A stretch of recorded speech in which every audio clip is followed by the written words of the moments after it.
বিশ্ব নবী যদি কাউকে হেদায়েত দিতে না পারে, তাহলে হেদায়েতের জাহাজ নিয়ে যারা আসে, ওরা কি হেদায়েত নিয়ে আসে?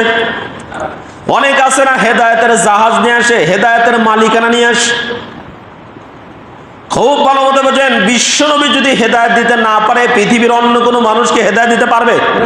হেদায়েতের একমাত্র মালিক হলেন কে? আল্লাহ। আল্লাহ রাব্বুল আলামিন নিজেই বলছেন, ইন্নাকা নিশ্চয় লা তাহদি, আপনি হেদায়েত দিতে পারবেন না। মান আহবাবতা, যাকে আপনি পছন্দ করেন, যাকে আপনি ভালোবাসেন, তাকে আপনি হেদায়েত দিতে পারবেন না। তার কারণ হলো ওয়ালাকিন্নাল্লাহ ইয়াহদি মান ইয়াশা, একমাত্র আল্লাহ যাকে চান তাকে হেদায়েত দিতে পারে।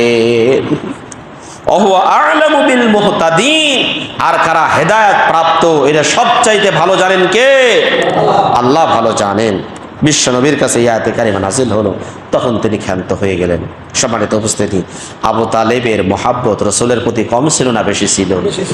বেশি ছিল। কিন্তু তারপরেও কি আবু তালেব জান্নাতে না জাহান্নামে যাবে? জাহান্নামে যাবে। তাহলে কোন কারণে জাহান্নামে যাবে? একত্ববাদ তথা বিশ্বনবীর মিশনের ভিশনকে যারা অন্তঃকরণে স্বীকৃতি না দেবে, ওরা কোনোদিন আল্লাহর জান্নাতে যেতে পারবে না।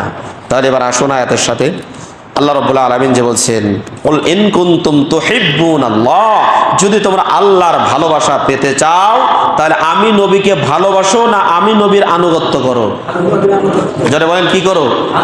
আনুগত্য করো। কি আনুগত্য করবো? আনুগত্য মানে একজন ব্যক্তি এই যে ধুলা মিশ্রিত পথে হাঁটতেছে, সামনের বেচারা যেভাবে যেখানে পা ফেলে, পিছনের ব্যক্তি ঠিক ওখানে ওইভাবে পা ফেলার নাম হচ্ছে তাবউন বা তাবে বলা হয়। ওই বেচারা যেখানে যেখানে পা ফেলে ঠিক ওইভাবে পা ফেলার নাম হচ্ছে ইত্তেবা করা।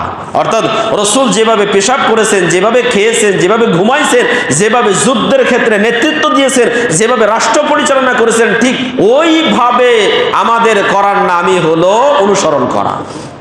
কথাকে বোঝা গেছে? যদি আমরা এতে করতে পারি, রাসূলের যদি অনুসরণ করতে পারি, তাহলে আমাদের লাভ কি হবে?